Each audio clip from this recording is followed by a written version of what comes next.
The man, the machine, and the ultra-marathon runner that is Orran Smith has returned to the Isle of Man from the Italian Alps victorious after conquering another exceptionally difficult race in which he pushed his mind and body to the limit.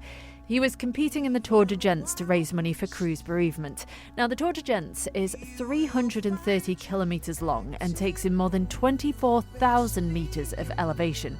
Athletes have 150 hours to finish, and Orran ended up coming in 57th out of more than 1,100 competitors. But it wasn't plain sailing. I had a chat with Orran earlier this week. When we came in for the interview beforehand, I was saying how the spine race was like hell and this was going to be like heaven. Yeah. And this was kind of more like a mixture of heaven and hell at the same time, to be fair. Mm-hmm. My expectation, like over here we've got hills. I mean, we've got a mountain, but it's compared to other mountains, it's not much of a mountain. So a lot of my training was like mountains in Scotland, mountains in Wales, the Lake District, and I did a little bit in Ireland as well when Nikki was doing her challenge. But even so, like, there's mountains and then there's alpine mountains. Yeah. The only way you can experience them is to experience them. Do you know what was I mean? The main thing that sort of hit you that was a bit more of a shock to the system than you were maybe anticipating? So the biggest thing out of all of it was like how long the descents went on for. Like, and as you get increasingly tired, like time tends to slow down. Yeah. So something that's like, say, I don't know, 10 minutes normally, like 10 minutes feels like an hour. And when you descend these mountains, like you get over the top, like when you're climbing them, you can see the top, you know what I mean? Like even at night time, there's a big light flashing down and you like staring down at you. If you got like a spotlight or something at the top and you can see it. Whereas when you're going down, you've just got like the idea of the bottom. And so you start descending off a cull and it's really steep and it's zigzagging down, and then you kind of come off that and then you go onto like really long kind of zigzag paths, which kind of brings you to the outside of the mountain, and then from that you'll get to some trees, some forest, then you'll start to pass through some forest, which takes a long time, and then you'll reach a glen, and then the glen lasts what feels like forever, and then you think you're coming out of it, and then you just go across a stream and then into another glen which lasts forever. And that's so interesting, because I never would have thought that would have been the thing to like surprise you. Oh yeah. Well, it's just something that I hadn't even thought about. Yeah, because you naturally think about the going up part, I think. Yeah, definitely. So in my head was like, prior to it, is when you're climbing is literally, hiking with your poles. So I'm going to hike up, and then I thought, right, then I'll just get into a nice kind of slow, steady run back down again. But again, as time goes by, like you get blisters on your feet kind of start to swell up, you've been through some puddles and stuff like that, and then your kind of skin gets really hard, and that becomes a problem. And just all these little things start to compound, and they just like, it's hard to explain, but like they just make minutes feel like hours. Yeah. Yeah. Wow. And I know we sort of mentioned this in the previous interview, and that you can't really compare this race to the spine race. No.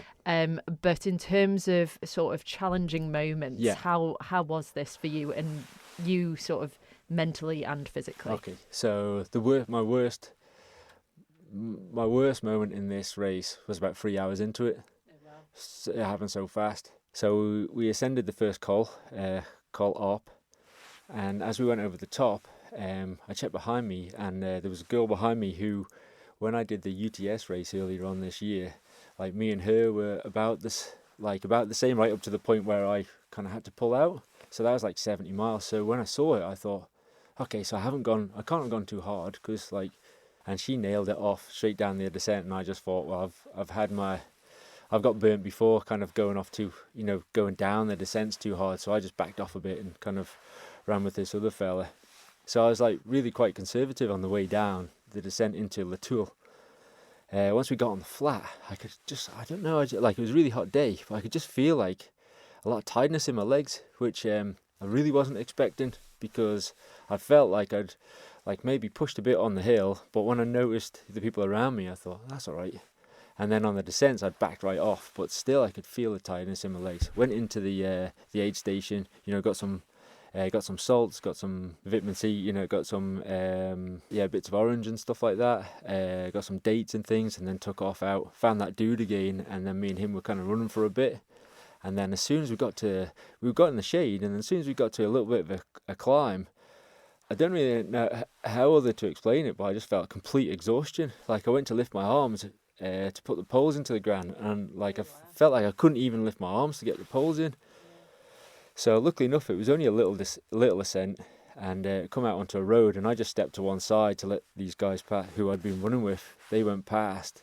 That dude who I was following, he gave me like quite a worrying look. So to me, I thought maybe I don't look so good either. So I kind of just stood there, getting my breath. I started to feel dizzy. My mouth dried up like really badly. So I was like trying to drink water and trying to like hold it in my mouth to try and keep hydrated. I took an extra salt tablet. I started trying to move. And then about 30 meters later, I had to stop. I had to sit down on a rock. I was breathing really heavy. People were going past. A few people were showing concern on the way past as well. And then this went on for a good half an hour. I knew it was like pretty much heat exhaustion what I was going through. And it was heat exhaustion, nothing to do with like the elevation as well. It could have been the elevation. My body's kind of obviously got less oxygen. It's just given like less oxygen to my muscles. But it did like the symptoms were very much like I've been on mountain leader training course, and I've also been on outdoor first aid course, and the symptoms very much are like heat exhaustion. It wasn't heat stroke or anything like that. I'm not going to quit, but like my body wants to quit. So I just cracked on, and basically for the whole next 7 hours, that's kind of how it went. It was really hard. 7 hours? Yeah, it was hard having to stop and watch the packs of people just going past me and then get moving and then stopping. I think because I've invested so much in it, like time-wise, money-wise, like everything, I just thought there's no way. Like if I can keep moving, I can keep putting one foot in front of the other, then like something's going to happen, something's going to change. If I can keep going till the night, maybe I can like get to the life base, get my head down, try to get some balance going back in my body, and then I can move through the night, when it's colder. Yeah. So anyway, and did you do that? Yeah, I made it to the life base. Had a big chat with Nikki and my friend Charlie, who actually came out, and he kind of followed me along, through the valley. And as dizzy and like sick as I was feeling, I thought I've got to make the most of the night, and then started climbing up the other side, on the next ascent. And then very quickly I realised I got stuck behind this dude who was moving quite slowly, and so you get the numbers that you get in the race. You kind of get graded, if you get me. So anyone like with a number under 100 is going to be pretty quick, and then it goes down. So there's like 1,100 people in the race. Oh wow. And this number in front of me was like 860 something. So I'm like, oh. And then I realised that. So they set everyone off in two waves. So they let the faster wave go first, like 500, 600 people. And then 2 hours later, at 12 o'clock, they set another batch of people. And the people in front of me were the second batch of people. So they actually started 2 hours behind me. Oh, wow. And it's nighttime. And I can see, like, you can get past one person or even two people you can kind of skip past. But when there's like 20 people in a line and you're on a single track, there's no way of getting past them. So I just thought, well, I'll just use this to try and get, get my body back into the recovery type thing. Exactly, get my body back into the zone. And then hopefully when we get up, zigzag up a bit, we get on a bit of wider trail I can go past. So that's what I did. It was probably about an hour later I managed to get past it. I got past like a good 20 people and then started running. Felt a bit of a buzz. Yeah. And the fact that I'd just gone past 20 people in one go, and I just kind of got into a stride, and then it was just like throughout the whole night it was just like passing people. I just started feeling really good. Brilliant. I got up over the col, started to descend the other side, and then even better, like once we passed kind of where it was like really narrow and really kind of steep, everyone was in a bit gridlock there, but I managed to get past them and I managed to open up on the descents, and I was just loving it. I was absolutely flying. I was just flying past loads of people, like feeling really good, like running pretty quick.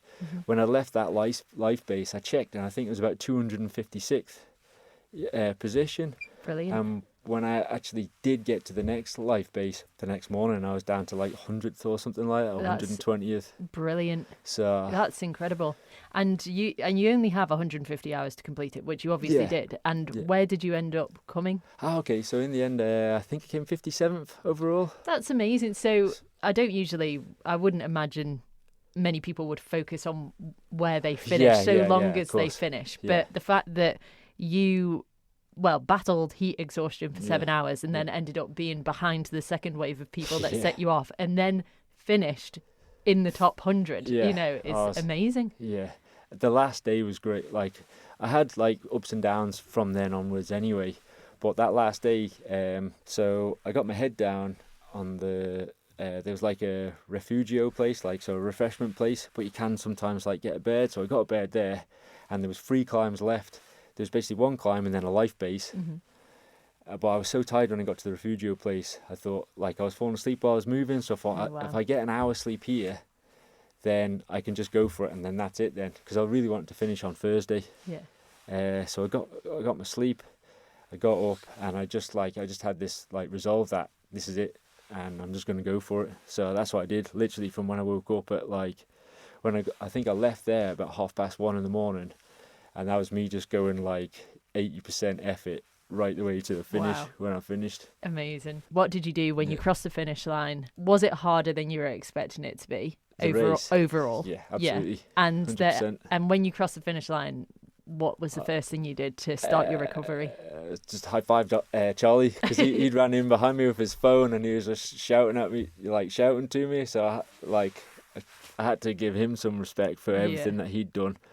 And then the woman at the finish was like straight there with the microphone asking questions. So like that was quite hot, because you haven't really talked much for like 24 hours or something, and then so I had to kind of deal with that, and then obviously we were all signing this big board, and there was a few other people to chat to and stuff. Take my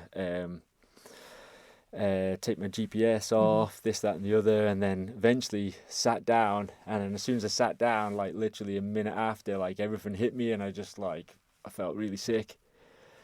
Charlie was like, "Oh, we've got beers, got this, we can go and do that," and I was just like, like everything had just collapsed on top of me, and I was just like had my head down. Another guy who I'd been running with, Lucas, who I'd made actually really good friends with, and we've kept in contact since. That seems to be a nice addition to these events. Oh yeah, right. When you suffer and you're suffering with others, like you kind of make a bond that absolutely sticks with you.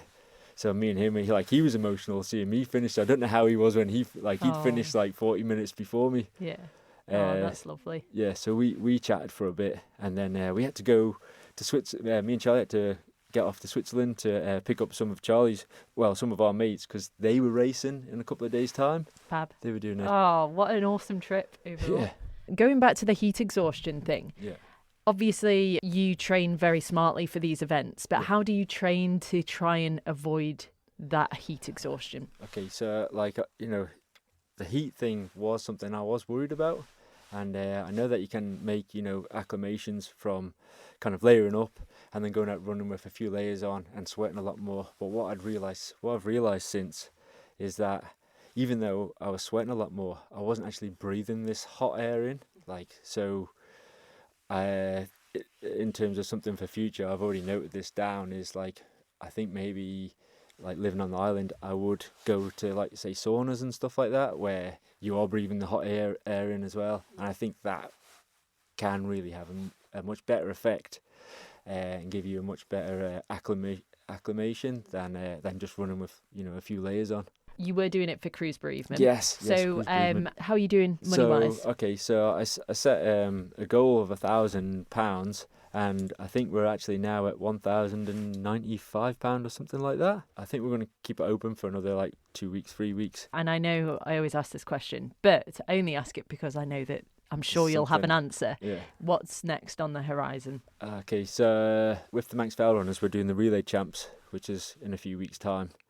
So there's 2 teams of 6. There's a team of 6 women doing it, with Nikki's kind of in that one as well, and then a team of 6 of us fellas, and there's 4 legs, and we'll be doing that in Keswick, and then after that is training starting for the Spine race in January.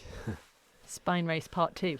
Yeah, spine race part 2. Okay. Hopefully going to race it. Yeah. Well, I'm not going to ask you any questions about that because Yeah. we'll do a separate interview for that. Oh, okay. But those are all my questions. Is there anything you'd like to add? I think doing something outside your comfort zone, like it is going to be hard. There's going to be lots of things that you haven't thought of prior, but like so long as your kind of reasons behind doing it are like a sound, then just know that you will get through it. You'll find a way, and it's worth doing. It's always worth doing. Thank you for having the stamina to make it to the end of the Manx Radio Sportscast. You're clearly someone who has their eye on the ball at all times. Want to hear more about the latest sporting news across the Isle of Man and much more? Then might I recommend you take the plunge and subscribe to this series or a wide range of Manx Radio podcasts at your favourite podcast provider, so that, in a flash, all of our finest moments take a winner's place on your smartphone. Thank you.